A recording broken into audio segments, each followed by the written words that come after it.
5 years ago, while I was back in Nigeria, my neighbor Femi died of AIDS. She was transported from Nigeria to Italy by one of her close friends for prostitution, unknown to her parents. Femi's goal was to prostitute for money, but unfortunately the cold world of AIDS took her. Her death was an awareness to all the young ladies, especially those who heard about her death and know her personally, just like me. Her death brought an awareness and taught a lesson to all young ladies that heard about her story. Since her death, I am so passionate to speak about prostitution regardless of my religious belief being against it. After research and being a physical witness of my neighbor's death, I am able to have a stand against prostitution legalization. Prostitution legalization would expose and put prostitutes at risk to physical violence, sexual transmitted disease, and abuse from pimps and clients as well.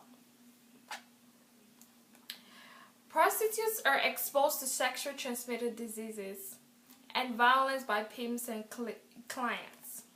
According to sexcrimeslaw.com, there is a higher instance of physical violence, and the female prostitutes are more likely to get murdered than male prostitutes.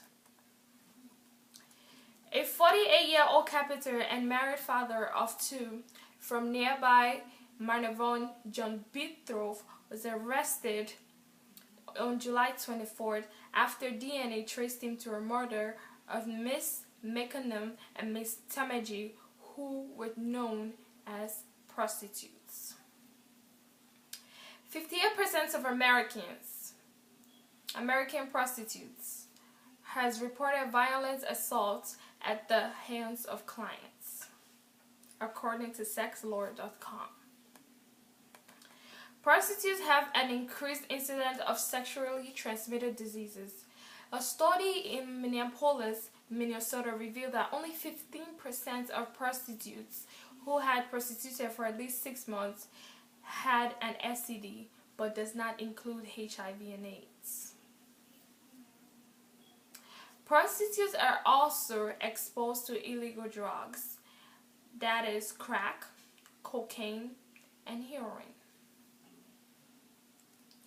Prostitution might not affect us directly if we're not involved, but people we know, just like my neighbor Femi, or unfortunately our future children or children. Prostitution legalization will not stop violence or STDs or abuse, but rather it will help keep our families and friends on the safer side of these atrocities. Though there are satisfactory punishments for prostitution in Title 8, 18, 25, and 29 of the Constitution, it is illegal in the United States except in 11 counties in Nevada. We should still stand against prostitution legalization. Prostitution is not the only way to make money, especially with the risks involved. Imagine what risks prostitutes stand with Ebola, the new disease which comes in contact with body, and whoever they come in contact with them. There should be more education about prostitution. According to sexcrimeslaws.com, female prostitution statistics tell a completely different story.